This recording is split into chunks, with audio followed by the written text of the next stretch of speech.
Welcome back to another episode of the No Money Real Estate Podcast, and I am going to go off on a different tangent today. Recently, I've put out a couple videos where I've been explaining an investment strategy that our company utilizes to raise capital for our resorts. It's called capital recycling, and we believe that we're one of the first companies in Canada that has been able to figure out this strategy and is implementing it. So if you're a sophisticated investor, an accredited investor, or an eligible investor, in this episode, we're going to talk about investing in Canada, what you need to be, who you need to be to qualify to invest in Canada, and how you can maximize your returns. There's the potential to make a lot more than 15% per year, and we're going to get into it right after this. Hey, my name's Ken Dunn, and I'm a real estate investor. I want to welcome you to the No Money Real Estate Podcast. On this show, I'm going to interview elite level real estate investors from all over North America, and I'm going to help you to see one thing that all successful real estate investors have in common. They built their portfolios without using a dime of their own money. I've got a portfolio of $300 million in real estate. That includes resorts, apartment buildings, commercial buildings, and I built the entire portfolio without using a dime of my own money. Real estate is a business that anybody can get into, but the strategies that those tight real estate investors use to build massive portfolios have been kept secret for decades. Now, because of this show, I'm going to reveal them to you. So let's get started. All right, welcome back, everybody. Listen, first and foremost, yes, it's true. We own a major resort development company. You guys know that. Most of you are watching this show on our YouTube channel. And I use our YouTube channel a little bit differently than most people that are building massive channels. I use our YouTube channel to keep all of our investors updated on what's happening with our many, many projects. But I get a lot of questions and a lot of people asking me to explain more about how capital recycling works and what it's really all about and how we're able to pull this off. And I want to take some time to delve into this with you today. And I'm also going to tell you that if you are an eligible investor, an accredited investor, or a sophisticated investor, if you are already investing in projects, specifically if you're investing in equity offerings where you buy stock in company, pay very close attention to this. And if in this episode I get you excited about this, then I want you to click on the link below this video, below this podcast, and book an appointment to talk to one of my exempt market dealers. We've got two chaps that are ready to talk to you, Warren Ahrens and Karan Ramlakan. These guys are both licensed by the Securities Commission to talk to you about our investment strategies. But let me give you a little bit of the background. As everybody knows, my life revolves around cottages. I love cottages. I have raised my kids going to cottages. And today we are building a portfolio of luxury cottage resorts right across Canada. And as our sights got set on bigger projects and doing more, we realized that the capital burden would be greater. In other words, we'd need to raise or acquire a lot of capital to do these projects. When I first got started doing this, I was a little bit naive. I really thought that if we had a sound business plan, we could go to any major bank and they would give us the money to do this. You hear in other types of real estate investing that there are programs with the federal government for housing related opportunities. But I quickly learned that in the hospitality space, there are lenders that will lend you money, but none of the major banks want to lend money on the first project. So I had to start looking at alternative ways to raise that capital, which meant I had to brush up my understanding of securities regulations and the laws and how they work. Very first thing I realized is that I needed to build a team of accomplished, successful professional individuals to help me along this journey. So we decided that the right route for us over the long term was to start a mutual fund trust. And I loved the idea of doing this. With a mutual fund trust, I can raise money for our various projects from the public markets. That means from average people. Average people can get involved in our projects and make really, really great returns on their money, help us with our mission. And I thought that was a really great idea because I can go out to the market. I have obviously influence and a lot of people follow me, so I could share these ideas with people and I could help people really maximize their retirements. Thought that was great. Because we were using a mutual fund trust, you can also invest using your registered funds. Now, let me stop the explanation for a second right here because I got to kind of qualify this. According to securities laws in Canada, I can raise capital in the public market markets, but there is an onus on me and my company to prepare certain documentation and filings before we start raising money. Here's kind of a very general overview of what that looks like. If I want to raise capital for a project, I can mandate that my lawyers put together something called a term sheet. A term sheet is basically a securities document that outlines the fundraise that you're doing. And the securities rules in Canada say that if I build a term sheet, that will give me the ability to raise capital from accredited investors. Now, a term sheet can be put together by a securities attorney. We have what I believe to be one of the best securities attorneys in this country. His name is Doug McCartney. He works at Castles and Calgary, Alberta. He is a very, very successful and tenured securities attorney, so he knows what he's talking about. So Doug's team puts together our term sheet, and we can raise money from accredited investors. Now, accredited investors are people that make at least $150,000 a year in income, or between that person and their spouse who they live with, they can make $300,000 a year in income, or if they have $1 million in assets that doesn't include their house. They can invest in an opportunity if the company has a term sheet that dictates that. Now, here's the challenge. I want to help as many people as I can.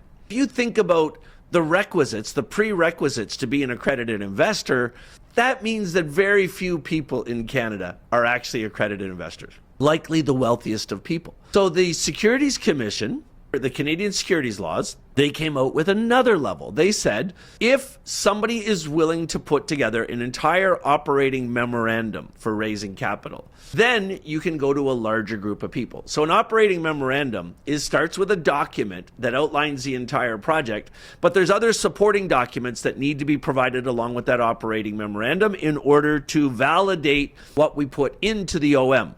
The first is an appraisal. You have to have an appraisal done by an AICI appraisal firm that says what the project is worth now and what it's going to be worth when it's finished. The second thing is audited financials.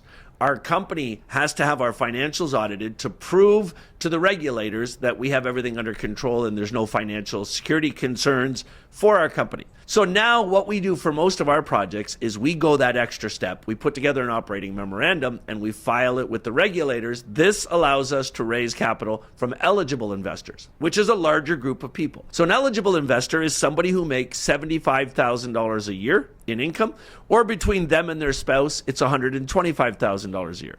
Or if they have $400,000 in assets. So you can see that would be a much larger group of people. So for all of our projects, we go that extra step and we put together an operating memorandum so that the most people can invest in our projects. So you can invest in our projects and take advantage of capital recycling if you make more than $75,000 a year, or between you and your spouse, you make $125,000. And that could include that your spouse makes $125,000 a year and you don't make any money. If you're a stay-at-home spouse, that's fine. It's okay to do that. Anyway, let's get back to capital recycling. This is what I'm really excited about. So when we started doing this, we started looking at old dilapidated resort properties in Canada. And we went out and we specifically wanted to find places that were desperately needing renovation and revitalization. But we wouldn't just look at any property. We wanted to find properties that, in spite of their dilapidated condition, people were using them, that they had high occupancy. And that most often happened because there was something else around that resort that drew people in. I'll give you an example. The very first project that we started is called the Hay Bay Resort. It's in Napanee, Ontario. A couple of years ago, we bought a dilapidated old cottage resort called the Perfect View Resort. And it was always full. Even though these cottages were 70 years old and they had mice in them, people were staying in them. They were booked at 90% occupancy. That means 90% of the time, those cottages were full year-round. Why was that? It's because it's probably right off of the land there. There's a bay called Hay Bay, which is probably the best walleye fishing in North America. So walleye fishermen come and stay at these resorts. And the money they were paying to stay in those dilapidated old cottages really intrigued us, because even after we tore down the old cottages and put brand new ones up, we wouldn't have to charge them any more money to stay there. So you can imagine, if we can find these properties that desperately need revitalization, but they're already being booked well, and we don't have to charge the people any more money to stay at the property once it's finished, they're going to keep coming back, which is going to make it easier for us to obtain our financial goals for that resort. See, we're not trying to create the resort. We want to acquire properties that already have really good usage, and they'll work out because we're going to renovate them. Whenever we find a property, the very first thing we do is we get an appraisal done. We want to know what the property is worth now, but more importantly, we're going to put together financial plans for what we're going to do, for the things we're going to add to the resort. Normally, we'll add a restaurant, a Nordic spa, a marina if it's on the water. So we'll add all kinds of amenities to give guests a superior experience. And then once we get all that done, we're going to create 5-year financial forecasts. We can give all that to an appraiser. An appraiser can say, when the resort is finished, it'll be worth X. And that's what's happening. So we have a project right now that we're just starting to raise the capital for. It's in Prince Edward Island, in a beautiful little community called Shelton Beach. At Shelton Beach, we're going to build a Nordic spa. It's going to be the absolute nicest and largest Nordic spa in Atlantic Canada. And around that Nordic spa, we're going to have 17 cottages for people to stay in. We're going to have a really nice restaurant. We're going to have a convenience store for guests at the resort, as well as people in the community. Now, when we got our appraisals done, we were told that the resort is going to be worth $40 million when it's finished. And here's the next thing. Our entire budget to do this project is $20 million.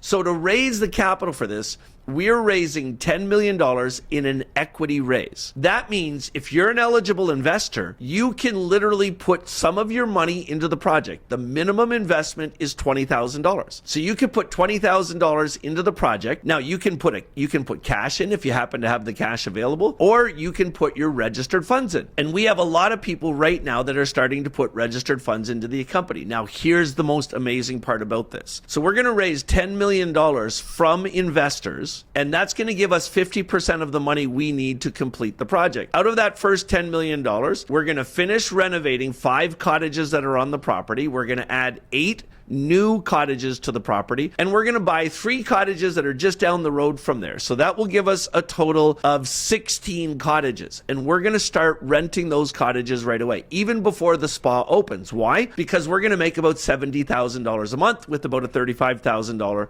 profit. Now, here's the best part. If you want to invest in this project, you're going to be buying stock in the Shelton Beach Resort. So you're actually going to be an owner of that project. Now, here's my favorite part about this. We're going to raise the $10,000 in an equity raise. And a whole bunch of people, including you, will become owners with me. Then for the second part of this, we have a major bank in Atlantic Canada who's going to lend us $10 million in a debt raise. That means it's going to be a mortgage to finish the project. So once we're open, we're going to have a $10 million loan, and we're going to have your $10 million in equity. Well, that bank who's going to lend us the construction financing, they also want to do what we call the takeout financing. The takeout financing is based on our stabilized value. Now, remember that stabilized value. That's what was in the appraisal that we were told was going to be $40 million. So once we open the property, we're going to run the project exactly the way we believe, because we've set up our annual financial goals. So we put together very serious financials that tell us what our total expenses are going to be and what our total profit is going to be. Now, for those of you that are new to this type of thing, here's what I want you to understand. When we're figuring out our financials, I have a team in my company of incredibly established hotel and resort professionals. So they've worked in hotels and resorts their whole lives. When we put together our financials, what we do is we look at every comparable hotel and resort in the area. So in this case, we looked at all of Atlantic Canada. We looked at all their real